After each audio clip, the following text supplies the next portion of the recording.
अस्सलाम वालेकुम स्टूडेंट्स, क्या हाल है आपके। उम्मीद करती हूँ आप सब खैर खैरियत से होंगे और बहुत ही खुश होंगे। अल्लाह ताला से मेरी दुआ है कि अल्लाह ताला आप सबको अपने हिफ्ज़ ईमान में रखे, आमीन।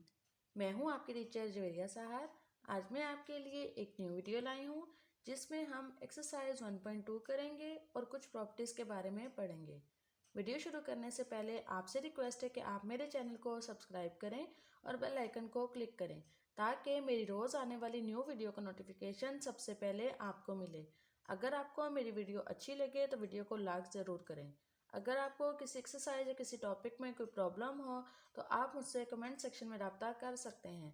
चलें अब वीडियो स्टार्ट करते हैं। बिस्मिल्लाहिर्रहमानिर्रहीम। शुरू करती हूँ अल्लाह के पाक नाम से जो बड़ा मेहरबान नहायत रहम करने वाला है।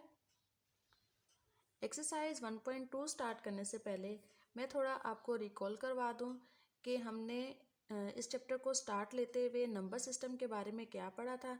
नंबर सिस्टम में हमारे पास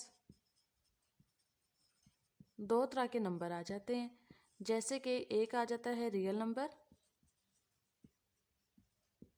और दूसरा आ जाता है कॉम्प्लेक्स नंबर। रियल नंबर पे मेरे दो वीडियोस बनी हैं, पार्ट 1 एंड पार्ट 2 की, और वो आप देख सकते हैं अगर उसमें कोई कन्फ्यूजन हो। एक्सरसाइज 1.1 रियल नंबर पे है। अब हम एक्सरसाइज 1.2 करेंगे जो कि है कॉम्प्लेक्स नंबर पे। जैसा कि लास्ट वीडियो में मैंने आपको डिटेल में बताया था कि कॉम्प्लेक्स नंबर बना कैसे, कॉम्प्लेक्स नंबर होता क्या है। Complex number a plus iota b होता है। मतलब क्या कि रियल प्लस आयोटा मतलब इमेजिनरी कोई नंबर होता है, इमेजिनरी, एंड फिर b हमारे पास अगेन रियल नंबर होता है। आयोटा मतलब इमेजिनरी नंबर। इमेजिनरी नंबर मतलब कि जिसमें अंडर रूट के अंदर -1 आ जाए। ठीक है, अगर अंडर रूट के अंदर माइनस आ जाए तो वो इमेजिनरी नंबर बन जाता है और फिर इस फॉर्म को हम कहते हैं कि ये कॉम्प्लेक्स नंबर है। ठीक है, रियल नंबर में हमारे पास देखें ये रियल नंबर की लाइन है 0 1 2 3 अप टू सो ऑन। इसी तरह -1 -2 -3 अप टू सो ऑन। ये हमारे पास एक रियल नंबर की लाइन है। लेकिन कॉम्प्लेक्स नंबर की हमारे पास कोई लाइन नहीं होती। कॉम्प्लेक्स नंबर हमारे पास कहाँ लाई करता है? प्लेन में। प्लेन में लाई करता है। मतलब ये कि अयोटा की वजह से ये हमारे पास ऑर्डर पेयर की फॉर्म में होते हैं। ऑर्डर पेयर ऐसे, मतलब ये a जो है ये x है और b क्या है, y है, और अयोटा की टर्म जो है हमारे पास इस जगह पे हमारे पास कहीं लाइक आ रही होती है। इसको हम लिखते हैं a plus iota b, where a and b जो है ये बिलोंग करता है रियल नंबर को। a और b रियल नंबर को बिलोंग करता है। अयोटा जो है वो हमारे पास कॉम्प्लेक्स नंबर होता है। अब यहाँ पे एक बात आपने याद रखनी है, ये एमसीक्यूज में आ सकता है question. Every real number is the complex number with zero as its imaginary number. मतलब कि जो भी रियल नंबर हमारे पास होगा वो हमारे पास कॉम्प्लेक्स नंबर भी होगा। कैसे कि उसके साथ अगर देखें मेरे पास फर्ज करेंगे 3 है तो 3 जो है ये मेरे पास कॉम्प्लेक्स नंबर भी है। कैसे कि 3 के पास देखें अयोटा की फॉर्म में आगे हमारे पास 0 तो आ रहा है ना, तो ये क्या बन गया पूरा 0, तो ये 0 बन गया। तो देखें ये अयोटा की फॉर्म में आ गया, मतलब ये कॉम्प्लेक्स नंबर भी हमारे पास, ये पूरी जो टर्म है ये कॉम्प्लेक्स नंबर भी है और इमेजिनरी पार्ट भी है, इसकी वजह से ये कॉम्प्लेक्स नंबर है। एक बार फिर डेफिनेशन रिपीट कर लेती हूँ कि every real number is a complex number with 0 as its imaginary part. ठीक है, अब आती है बात ऑपरेशन ऑन कॉम्प्लेक्स नंबर। आपकी बुक का पेज नंबर 14 पे ये डिटेल में लिखा हुआ है। मैं आपको थोड़ा एक्सप्लेन करती हूँ, समझाती हूँ कि ये हमारे पास जो प्रॉपर्टीज़ बनी है, ऑपरेशन जो है हमारे कॉम्प्लेक्स नंबर पे कैसे अप्लाई होते हैं, तो उसके बारे में थोड़ा बताती हूँ। कि देखें हमारे पास A B C D, हम इनको लेते हैं ये कि हमारे पास ये है रियल नंबर। तो हमारे पास जो पहली प्रॉपर्टी बनती है वो हमारे पास बनती है कि देखें Z1 इक्वल टू Z2। अब Z1 को मैं क्या कहूँगी कि Z1 मेरे पास क्या है A प्लस आयोटा B। ठीक है, इसी तरह Z2 इक्वल है C प्लस आयोटा डी। तो अगर मैं पहली प्रॉपर्टी को लेके चलती हूँ तो पहली प्रॉपर्टी में वैल्यू पुट करते हैं, तो A plus iota B equal है सी प्लस आयोटा डी के। तो इसका आंसर हमारे पास क्या आएगा? इसका आंसर आएगा कि ए जो है सी के इक्वल है और आयोटा आयोटा वाली टर्म के इक्वल है। कैसे? ए सी के इक्वल है एंड बी जो है वो डी के इक्वल है, आयोटा आयोटा वाली टर्म के साथ इक्वल है। ठीक है, ये हमारे पास पहला इसका आ गया। सेकंड इसके पॉइंट है कि अगर मैं कहती हूँ कि ए Z1 प्लस Z2, इनको फिर ऐड करते हैं अगर हम, तो A plus iota B plus C plus iota D किसके इक्वल होगा? कि देखें पहले फर्स्ट रियल नंबर वाली जो टर्म है वो ए प्लस सी प्लस, अब आयोटा अगर हम इसमें कॉमन ले लें तो मेरे पास सेकंड क्या बनती है?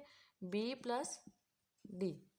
इसी तरह अगर इसके साथ अगर Z1 के साथ कोई एक कांस्टेंट नंबर हम मल्टीप्लाई करते हैं, चलें यहाँ पे ए बी सी डी लिखा ना, तो के भी बिलोंग कर रहा है रियल नंबर को। कोई कांस्टेंट नंबर अगर हम Z1 के साथ मल्टीप्लाई करते हैं तो मेरे पास देखें क्या बनता है, मेरे पास बनेगा के मल्टीप्लाई हो गया प्लस आयोटा के बी। ठीक, पॉइंट 4 लिखने से पहले मैंने ये जो पहले लिखा हुआ था वो मैंने साइड पे लिख दिया। Z1 Z2 एंड ABCD जो है हमारे पास रियल नंबर है। अब 4 पॉइंट है, अगर हम Z1 को माइनस करते हैं Z2 से तब क्या आंसर बनता है? देखें A plus iota B minus C plus iota D. इसको सॉल्व करने के लिए हम सबसे पहले करेंगे A plus iota B, plus की जगह माइनस आ गया तो ये माइनस अंदर चला गया तो ये क्या बन गया? सी ऐसे। ठीक है, माइनस अंदर चला गया। अब माइनस को अंदर मल्टीप्लाई करते हैं, प्लस ये रह गया minus C minus iota D. अब देखें रियल नंबर हमारे पास क्या होंगे? A minus C and then plus का साइन आया, फिर बी माइनस डी आयोटा, ये टर्म बन गई इसकी। ठीक है, इसी तरह 5th पॉइंट है हमारे पास क्या कि अगर हम इन दोनों को Z1 और Z2 को आपस में मल्टीप्लाई करते हैं, Z1 मल्टीप्लाई Z2, तो मेरे पास क्या बनेगा? A plus iota B into C plus iota D. तो हम इसको मल्टीप्लाई करते हैं, सबसे पहले A C then A D iota plus C B iota plus iota square B D. ठीक है, अब इनको सॉल्व करते हैं। ए सी प्लस इन दोनों में से आयोटा में कॉमन ले लेती हूँ, ए डी प्लस सी भी आ गया और यहाँ से मेरे पास आयोटा स्क्वायर की वैल्यू क्या आती है? -1 बी डी। फिर उसके बाद A C minus B D, ये एक टर्म बन गई। Then plus A D plus B C iota, एक ये टर्म बन गई। ये हमारे पास पूरा का पूरा क्या हो गया? एक्स के इक्वल हो गया और ये हमारे पास वाई के इक्वल हो गया। तो हमारे पास ये क्या बन गया? X plus y iota. तो मतलब ये हमारे पास कॉम्प्लेक्स नंबर बन गया। ठीक है, अब है point number 6, conjugate complex number. फर्ज करें हमारे पास कोई नंबर गिवन है, जैसे कि Z1 लिया मैंने A प्लस आयोटा बी, तो इसका हमने कॉन्जुगेट लेना है। कॉन्जुगेट कैसे लेंगे? ऐसे ऊपर बार लगा देंगे, दोनों पे हमने बार लगा दी। अब देखें कॉन्जुगेट को सॉल्व कैसे करेंगे कि देखें A की वैल्यू उसी की उसी तरह रहेगी लेकिन आयोटा वाली टर्म का जो साइन है वो चेंज हो जाएगा, सिंपल। ठीक है, इसी तरह देखें अगर मेरे पास कोई क्वेश्चन गिवन है, लेट्स सपोज Z3 मेरे पास गिवन है -a माइनस आयोटा बी, तो इसका कॉन्जुगेट जब मैं लूँगी दोनों साइड पे तो फिर क्या होगा? -a मैंने क्या कहा था? आयोटा वाली टर्म का सिर्फ साइन चेंज होगा, यहाँ माइनस है तो ये plus iota B. This is the answer. अब नेक्स्ट है complex number as order pair of real number. Page number 14 पे ही एक काम हो रहा है। ऑपरेशन जो हमने कॉम्प्लेक्स नंबर पे लगाए थे वो ही सेम टू सेम हमने अब complex number as a order pair हमने फॉर्म करना है। जैसे कि देखें मेरे पास a प्लस आयोटा बी है ना, तो मैं इसको कैसे लिख सकती हूँ? a and B, order pair की फॉर्म में। अब इसकी वही सारी प्रॉपर्टीज़ हैं। पहली प्रॉपर्टी क्या है, ए बी इक्वल है सी डी के। तो ये किस तरह बनेगा कि ए एंड सी इक्वल होगा, ए एंड सी इक्वल होगा और बी इक्वल होगा डी के। फर्स्ट के साथ, सेकंड के साथ, ठीक है। इसी तरह सेकंड पॉइंट है इसका ए बी और प्लस सी डी, तो इक्वल क्या होगा, A plus C and B plus D, ठीक है। अगर हम कहते हैं कि कोई के के साथ मल्टीप्लाई कर रहे हैं, कोई के इज़ अ कांस्टेंट या के इज़ अ रियल नंबर, तो हमारे पास ये ऑर्डर पेयर की फॉर्म में कैसे आएगा, के ए के बी, ठीक है। फिर उसके बाद फोर्थ पॉइंट है ए बी और इंटू सी डी। अब इसको मल्टीप्लाई कैसे करेंगे कि A C minus B D, A D plus B C, ठीक है। ये जो हमारे पास बना एंड लास्ट है A B minus C D, इसको भी सेम इसी तरह करेंगे, कैसे कि ए माइनस सी और कॉमा बी माइनस डी। ये ऑर्डर पेयर की फॉर्म में हमारे पास कॉम्प्लेक्स नंबर आ गए, ठीक है। कुछ मज़ीद प्रॉपर्टीज़ जो हैं कॉम्प्लेक्स नंबर पे, जैसे हमारे पास एडिटिव इन्वर्स होता है, एडिटिव आइडेंटिटी होती है, मल्टीप्लिकेटिव आइडेंटिटी, मल्टीप्लिकेटिव इन्वर्स, तो वो हम कॉम्प्लेक्स नंबर में कैसे लिखेंगे उसके बारे में ये है कि सबसे पहले बात आती है एडिटिव आइडेंटिटी की, एडिटिव आइडेंटिटी।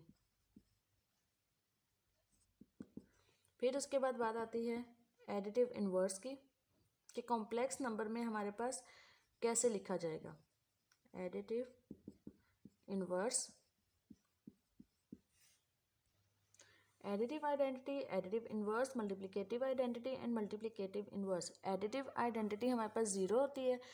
अब कॉम्प्लेक्स नंबर में हम उसको कैसे लिखेंगे, ऐसे ऑर्डर पेयर की फॉर्म में, ठीक है। इसी तरह अब एडिटिव इन्वर्स, अगर ए और बी है तो हम इसको कैसे लिखेंगे, माइनस ए और माइनस बी, ठीक है। इसको अगर हम सॉल्व करते हैं कि ए बी और फिर उसके बाद लिखूंगी प्लस माइनस ए माइनस बी, तो ये किस चीज़ के इक्वल आ जाएगा, ज़ीरो ज़ीरो के फॉर्म में, ठीक है। इसी तरह मल्टीप्लिकेटिव आइडेंटिटी, मल्टीप्लिकेटिव आइडेंटिटी हमारे पास होती है 1 एंड 0, ठीक। 1 एंड 0 मतलब कि अगर हम ए बी एक कॉम्प्लेक्स नंबर है, उसको अगर हम मल्टीप्लाई करते हैं 1 एंड 0 से, तो देखिए मेरे पास क्या बनता है, माइनस बी 0, एक चीज़ बन गई। दूसरी चीज़ क्या बन गई, B dot 1 plus A dot 0, तो ये चीज़ किसके इक्वल बन गई, ए, ये तो बन गया 0, ये भी बन गया 0, और यहाँ से क्या बन गया, बी। तो मतलब कि ये मल्टीप्लिकेटिव आइडेंटिटी यहाँ पे आ गई, ठीक है।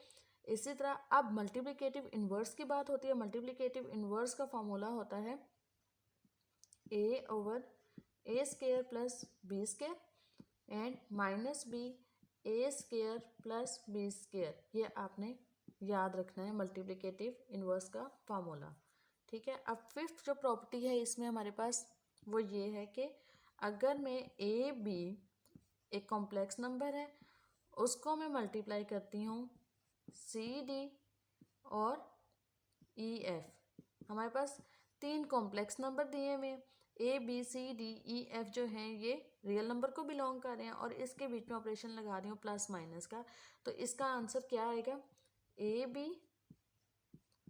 सी डी, मतलब पहले ए बी को इस पूरे कॉम्प्लेक्स नंबर से मल्टीप्लाई किया प्लस माइनस ए बी, फिर अब दूसरी ब्रैकेट के साथ मल्टीप्लाई किया सी एफ, ये हमारे पास इसका आंसर। चलते हैं एक्सरसाइज की तरफ। Exercise 1.2 page number 16, question number 1 है verify the addition property of complex number. अब हमने वेरीफाई करना है एडिशन प्रॉपर्टीज़ को कॉम्प्लेक्स नंबर की। तो सबसे पहले मैं आपको बताऊं कि प्रॉपर्टीज़ में लिख देती हूँ कि हमने कौन कौन सी एडिशन प्रॉपर्टीज़ पढ़ी थी। सबसे पहले थी हमारे पास क्लोजर लॉ ऑफ एडिशन, फिर उसके बाद था एसोसिएटिव लॉ, फिर उसके बाद था एडिटिव आइडेंटिटी, उसके बाद था एडिटिव इन्वर्स, और लास्ट थी हमारे पास कम्यूटेटिव लॉ। ये सारे हमने इसमें प्रूव करनी है, ठीक है। सबसे पहले आती है बात क्लोजर लॉ। क्लोजर लॉ को प्रूव करने के लिए क्लोजर लॉ ऑफ एडिशन। अब एडिशन वाला क्वेश्चन कर रहे हैं तो हम एडिशन ही लिखेंगे। क्लोजर लॉ को हम कैसे प्रूव करेंगे?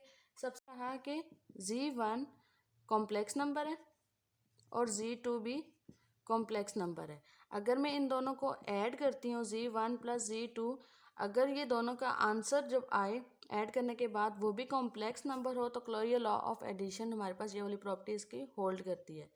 अब लेट्स सपोज Z1 मेरे पास क्या है? A plus iota B। Z2 मेरे पास क्या है? C plus iota D। अब इन दोनों को ऐड करती हूँ। ऐड करते हैं A plus iota B plus C plus iota D। अब इनको प्लस करेंगे तो प्लस करने के बाद मेरे पास क्या आएगा? A प्लस C, फिर उसके बाद प्लस अयोटा कॉमन ले लो B प्लस D। क्या ये रियल नंबर बन रहा है? ओ सॉरी, ये कॉम्प्लेक्स नंबर बन रहा है? तो yes, it is a complex number. ये कि हमारे पास प्रॉपर्टी बिलोंग कर रही है C को, तो हम क्या कहेंगे कि ये हमारे पास प्रॉपर्टी होल्ड करती है, ठीक है। अब बात आती है एसोसिएटिव लॉ की। एसोसिएटिव लॉ में हमारे पास 3 कॉम्प्लेक्स नंबर हैं, Z1, Z2 एंड Z3। ये इक्वल होंगे। सबसे पहले सेकंड और थर्ड कॉम्प्लेक्स नंबर पर ब्रैकेट होगी, इक्वल होंगे फर्स्ट और सेकंड वाले के ऊपर ब्रैकेट आ जाएगी। तो अगर ये इक्वल आते हैं तो हमारे पास एसोसिएटिव लॉ भी होल्ड करता है। तो चलिए स्टार्ट करते हैं। Z1 मेरे पास क्या है? लेफ्ट हैंड साइड पर लूँगी। Z1 मेरे पास क्या है? A plus iota B। Z2 मेरे पास क्या है? C plus iota D। Z3 मेरे पास क्या है? E plus iota F। अब मैं यहाँ पे बात करूँगी कि A, B, C, D, E and F ये बिलोंग कर रहे हैं किसी रियल नंबर को। सबसे पहले लेफ्ट हैंड साइड ले ली। लेफ्ट हैंड साइड में हमने ये सारी बातें लिख दी। अब हम लेफ्ट हैंड साइड में वैल्यूज पुट करते हैं। A plus iota B plus C plus iota D plus E plus iota F। अब पहले हम ब्रैकेट को सॉल्व करेंगे। कैसे? A plus iota B plus अंदर ब्रैकेट सॉल्व हुई तो क्या आया? C plus E and plus D plus F iota. ये टर्म आ गई। अब देखें, ये हमारे पास रियल नंबर है, ये भी हमारे पास रियल नंबर है, लेकिन इमेजिनरी नंबर भी है। अब इसको प्लस करने का कैसे तरीका होगा? A प्लस, अब देखें, C प्लस E फर्स्ट के साथ plus B plus D plus F iota second जो है सेकंड के साथ, ठीक है। अब हम इस पर ब्रैकेट लगाते हैं। अगर मैं कहती हूँ कि A plus C plus E तो कोई फ़र्क पड़ा नहीं। इसी तरह मैं कहती हूँ यहाँ पे B plus D plus F और ये आ गया अयोटा, कोई फ़र्क पड़ा? नो। अब इसके बाद अगर मैं कहती हूँ कि A plus C plus B plus D iota, B plus D iota, फिर उसके बाद मैं कह देती हूँ कि E plus F iota. Then इसके आगे यहाँ पे लिख देती हूँ कि अगर मैं यहाँ इन दो ब्रैकेट्स को सॉल्व करती हूँ तो A plus B plus C plus D iota and then E plus F iota. और फिर उसके बाद हम इस पे ब्रैकेट लगा देते हैं कि ये फर्स्ट और सेकंड पे आ गई ब्रैकेट। तो क्या ये हमारे पास राइट हैंड साइड के इक्वल आ गई? Yes, this is equal to right hand side. Clear? हमें पता चला एसोसिएटिव लॉ भी होल्ड करता है addition property of complex number पे, ठीक है। अब बात आती है एडिटिव आइडेंटिटी। एडिटिव आइडेंटिटी जैसे कि मैंने बताया कि अब हमारे पास 0 प्लस 0 अयोटा जो है वो बिलोंग कर रहा है किसी कॉम्प्लेक्स नंबर को। इसी तरह के A B भी ए बी बिलोंग करता है रियल नंबर को, हमारे पास एक और कॉम्प्लेक्स नंबर है ए प्लस आयोटा बी, ठीक है, वेयर ए बी बिलोंग कर रहा है रियल नंबर को, ठीक है। फिर उसके बाद अब हमने इनको ऐड कर देना है, 0 प्लस 0 आयोटा प्लस ए प्लस बी आयोटा। अगर इसको हम ऐड करते हैं तो हमारे पास ऐड करने के बाद ये क्या आंसर आता है, 0 plus A iota, sorry 0 plus A and plus 0 plus B iota. तो क्या मेरे पास दोबारा वही टर्म बन रही है, यस। तो ये बिलोंग क्या कर गया, कॉम्प्लेक्स नंबर को, तो एडिटिव आइडेंटिटी भी होल्ड करती है। अब फिर बात आएगी एडिटिव इन्वर्स की। एडिटिव इन्वर्स में सबसे पहले मैं कहूँगी कि ए प्लस बी आयोटा अगर बिलोंग कर रहा है कॉम्प्लेक्स नंबर को और ए बी बिलोंग करता है रियल नंबर को, तो इन्वर्सेस इसके क्या होंगे, माइनस ए और माइनस बी भी होंगे, इसके ये बिलोंग कर रहे होंगे रियल नंबर को। तो फिर क्या कहेंगे कि माइनस ए माइनस बी आयोटा जो होगा वो बिलोंग करेगा किसको, कॉम्प्लेक्स नंबर को। अगर हम इसको और इसको ऐड करते हैं तो आंसर आना चाहिए, मतलब कि हमारे पास ये था ना ए प्लस माइनस ए, अगर हम इसको सॉल्व करते हैं तो हमारे पास आंसर अगर 0 के इक्वल आ जाए तो वो एडिटिव इन्वर्स होता है। तो अब इसको करते हैं ज़रा कि ए प्लस बी आयोटा, इसको मैं ऐड करती हूँ माइनस ए माइनस बी आयोटा से, तो क्या मेरे पास 0 0 के इक्वल आ रहा है, चलिए चेक करते हैं कि A minus A plus B minus B iota minus B iota, तो ये कैंसिल हो गया, तो क्या बन गया 0 प्लस 0 आयोटा, तो ये बिलोंग कर गया कॉम्प्लेक्स नंबर का। मतलब एडिटिव इन्वर्स भी होल्ड करता है कॉम्प्लेक्स नंबर पे। अब बात आएगी कॉम्यूटेटिव लॉ। कॉम्यूटेटिव लॉ हमारे पास क्या था, ए प्लस बी इक्वल है बी प्लस ए के। मतलब यहाँ पे हम कॉम्प्लेक्स नंबर की बात करें तो Z1 प्लस Z2 इक्वल है Z2 प्लस Z1 के, ये हमने प्रूव करना है, ठीक है। स्टार्ट लेते हैं। Z1 मेरे पास क्या है, A plus iota B, Z2 मेरे पास क्या है, सी प्लस आयोटा डी। अब यहाँ क्या कहते हैं, A B C and D belong कर है रियल नंबर को। तो देन अब हमने क्या करना है, ए प्लस बी इक्वल है बी प्लस ए, मतलब Z1 प्लस Z2 इक्वल है Z2 प्लस Z1 के। तो लेफ्ट हैंड साइड लेते हैं, Z1 प्लस Z2, तो Z1 मेरे पास क्या है, A plus B iota plus C plus D iota. तो हम इसको जब सॉल्व करेंगे तो कैसे होगा, A plus C then B plus D iota, ठीक है। अब अगर इस ए प्लस सी को हम सी प्लस ए भी लिख सकते हैं, इसी तरह अंदर डी प्लस बी भी लिख सकते हैं, कोई फ़र्क नहीं पड़ा। तो हमारे पास ये क्या हो गया, अब इनको प्लस किया तो सी प्लस डी आयोटा फिर प्लस ए प्लस बी आयोटा, ए प्लस बी आयोटा। तो ये सी प्लस डी मेरे पास क्या था, Z2 था, ये Z2 आ गया प्लस Z1, ये हो गया इक्वल राइट हैंड साइड के। तो ये 5 की 5 प्रॉपर्टीज़ होल्ड करती हैं। तो हमारे पास जो क्वेश्चन गिवन था कि वेरीफाई करना था कि addition properties of complex number, तो वो हमने वेरीफाई कर दिया, ठीक है। नाउ क्वेश्चन नंबर 2 है verify the multiplication properties of complex number. Question number 2 में हमने multiplication properties of complex number करना है। इसमें भी वही बात है, पहले हम करेंगे क्लोजर लॉ, एसोसिएटिव लॉ, फिर multiplicative identity, multiplicative inverse and commutative law of multiplication. हमने अगर ये 5 प्रॉपर्टीज इसमें भी होल्ड कर दी तो फिर मतलब ये हुआ कि हमारे पास वो हम multiplication properties of complex number verify कर देंगे, ठीक है। ये मैंने सारी साइड पे लिख दी हैं। सबसे पहले हम सॉल्व करेंगे कैसे, क्लोजर लॉ को प्रूव करेंगे। क्लोजर लॉ में हमारे पास क्या चीज़ होती है, वही चीज़ कि हमारे पास एक Z1 है, उसको अगर हम मल्टीप्लाई करते हैं Z2 से तो Z1 बिलोंग कर रहा है रियल कॉम्प्लेक्स नंबर को, Z2 बिलोंग कर रहा है कॉम्प्लेक्स नंबर को। तो अगर हम इनको आपस में मल्टीप्लाई करते हैं तो वो भी बिलोंग करना चाहिए कॉम्प्लेक्स नंबर को, तो हमारे पास ये लॉ होल्ड कर देगा। चलिए स्टार्ट करते हैं। Z1 मेरे पास क्या है, ए प्लस अयोटा बी।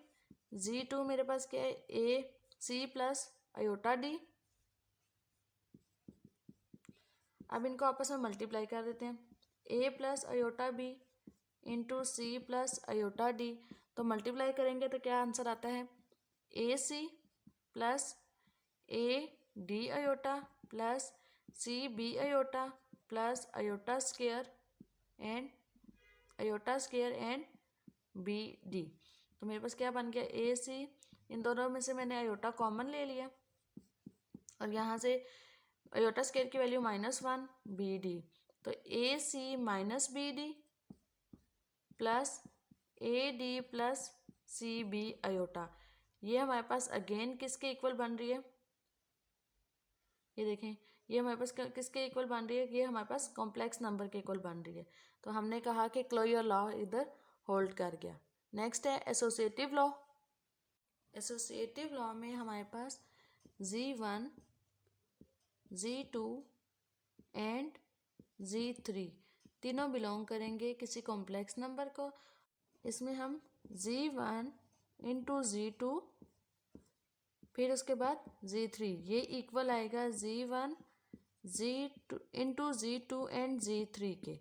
अगर ये इक्वल आ जाता है तो हमारे पास एसोसिएटिव लॉ भी होल्ड कर जाएगा, तो ये होल्ड कर जाएगा। फिर क्योंकि देखिए तीनों कॉम्प्लेक्स नंबर हैं, तो तीनों कॉम्प्लेक्स नंबर को अगर आपस में मल्टीप्लाई करेंगे तो इस तरह हो जाएगा। फिर बात आती है मल्टीप्लिकेटिव आइडेंटिटी की। मल्टीप्लिकेटिव आइडेंटिटी में मेरे पास क्या था, 1 प्लस 0 अयोटा बिलोंग करता है सी को और ए प्लस अयोटा बी भी बिलोंग करता है कॉम्प्लेक्स नंबर को, वेयर ए बी बिलोंग कर रहा है रियल नंबर को और यहाँ पे 1 एंड 0 तो बिलोंग करता ही करता है रियल नंबर को। तो अगर हम इनको आपस में मल्टीप्लाई करते हैं तो मेरे पास आंसर वही आ जाता है। तो फिर मतलब क्या होगा कि ये मल्टीप्लिकेटिव आइडेंटिटी है। अगर देखें ए प्लस अयोटा बी को मैं मल्टीप्लाई करती हूँ 1 प्लस 0 अयोटा से, तो मेरे पास क्या बनता है, ए 1 प्लस 0 अयोटा से मल्टीप्लाई किया तो ए, फिर उसके बाद प्लस ए 0 अयोटा, फिर उसके बाद अयोटा बी, फिर अयोटा स्क्वायर बी इंटू 0। तो क्या मेरे पास ये बन रहा है दोबारा, ये भी 0 हो गया, ये भी 0 हो गया, तो ए प्लस अयोटा बी बन गया। तो मतलब ये कि मेरे पास मल्टीप्लिकेटिव आइडेंटिटी भी होल्ड करती है। ठीक है, अब बात आती है मल्टीप्लिकेटिव इन्वर्स की। मल्टीप्लिकेटिव इन्वर्स होता क्या है, मल्टीप्लिकेटिव इन्वर्स में देखें हमारे पास अगर कोई भी वैल्यू गिवन ए होता है तो हम इसका इन्वर्स कैसे लिखते हैं, 1/a या लिखते हैं ए इन्वर्स।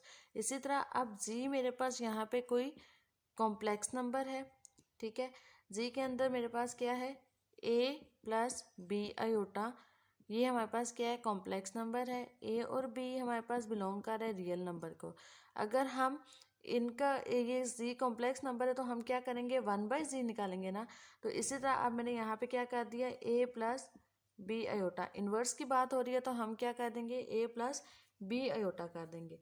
अब इसको सॉल्व करेंगे कैसे, सबसे पहले ए प्लस बी अयोटा का रैशनलाइज कर देंगे।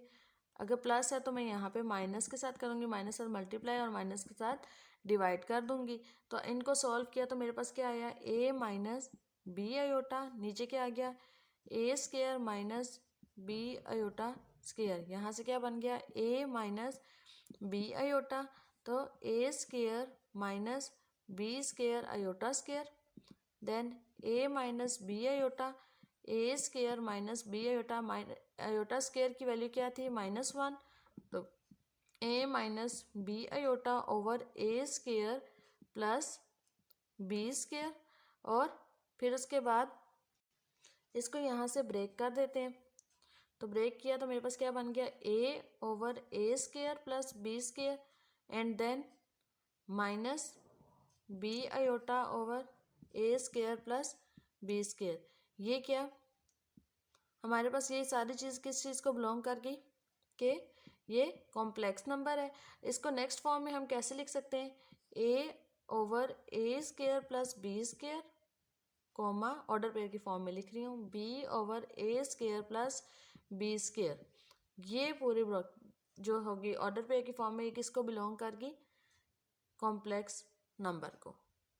यहाँ से पता चला कि अगर ये कॉम्प्लेक्स नंबर है तो मेरे पास 1/a प्लस आयोटा b जो है वो भी कॉम्प्लेक्स नंबर है। तो देखें a प्लस आयोटा b को अगर मैं मल्टीप्लाई करती हूँ 1/a प्लस आयोटा b को, मतलब स्टार्ट में हमने कहा था ना कि a plus iota b belong कर रहा है कॉम्प्लेक्स नंबर को। तो अब इन दोनों को अगर मैं आपस में मल्टीप्लाई करती हूँ तो देखें, या मैं कहती हूँ कि 1/a plus iota b multiply हो रहा है a प्लस आयोटा b के, तो हमारे पास ये किस चीज़ के इक्वल आ रहा है? 1 के। तो 1 is complex number, yes it is a complex number. ये भी बिलोंग कर रहा है कॉम्प्लेक्स नंबर पे। कैसे? ये भी बिलोंग कर रहा है कॉम्प्लेक्स नंबर पे। कैसे? कि 1 प्लस 0 आयोटा आता है ना, इस तरह यहाँ से हमने कह दिया है कि मल्टीप्लिकेटिव इन्वर्स भी एग्जिस्ट करता है। अब लास्ट है कम्यूटेटिव लॉ। कम्यूटेटिव लॉ में भी वही है कि z1 z2 को मल्टीप्लाई करो तो z2 और z1 आना चाहिए। तो z1 a plus b iota c plus d iota, इसको मैं मल्टीप्लाई करती हूँ तो क्या मेरे पास आता है? ac minus B D plus A D plus B C iota. अब इसको हम दूसरी तरफ ए सी को सी ए लिख देती हूँ, माइनस बी डी को डी भी लिख देती हूँ, बी डी को डी और बी लिख देती हूँ, ठीक है, plus D A plus C B iota. यहाँ से क्या बन गया? सी प्लस डी आयोटा और ए प्लस बी आयोटा। तो ये क्या बन गई? ये चीज़ क्या बन गई? C2 और डॉट z1। ये देखिए प्लस नहीं आ रहा यहाँ पे हमारे पास, जब हमने इसको किया तो मेरे पास ये मल्टीप्लाई की फॉर्म में आ गया। तो ये चीज़ इक्वल होगी राइट हैंड साइड के। आज का लेक्चर हमारा यहाँ तक ही। इंशाल्लाह ताला नेक्स्ट वीडियो में हम क्वेश्चन नंबर 3 को सॉल्व करेंगे। आज के लेक्चर को हम एक दफ़ा रिकॉल कर लेते हैं कि आज हमने क्या क्या पढ़ा। आज हमने स्टार्ट लिया है कॉम्प्लेक्स नंबर का। सबसे पहले हमने ऑपरेशंस के बारे में पढ़ा, operation on complex number. Then हमने पढ़ा complex number as order pair of real number. फिर हमने पढ़े प्रॉपर्टीज़ के बारे में कि इन्वर्सेस एंड आइडेंटिटी के बारे में, additive inverse, additive identity, multiplicative inverse and multiplicative identity. Then फिर हम एक्सरसाइज की तरफ आ गए। एक्सरसाइज 1.2 स्टार्ट की, question number 1 and question number 2 को सॉल्व किया। क्वेश्चन नंबर 1 में addition properties of complex number की, क्वेश्चन नंबर 2 में multiplication properties of complex number की, और इनके अंदर हमारे पास closure law, associative law, multiplication identity, multiplicative inverse, commutative law addition में भी एंड मल्टीप्लिकेशन में भी हमने सॉल्व किए। उम्मीद करती हूँ आपको मेरे पढ़ाने का अंदाज़ अच्छा लगा होगा और आपकी प्रॉब्लम भी सॉल्व हो गई होंगी। अगर मेरे पढ़ाने का अंदाज़ अच्छा लगा है तो मेरी वीडियो को लाइक ज़रूर करें और कमेंट सेक्शन में अपना फीडबैक दें। एक बात और, वो बच्चे जो किसी भी चैप्टर या किसी एक्सरसाइज को समझना चाहते हैं तो वो मुझसे कमेंट सेक्शन में रब्ता कर सकते हैं, मैं उनके लिए स्पेशल वीडियो बना दूँगी। अब आपसे लेती हूँ इजाज़त। अपना और अपने प्यारों का ख्याल रखिएगा और मुझे दुआओं में याद रखिएगा। फ़ी अमानिल्लाह। अल्लाह हाफिज़।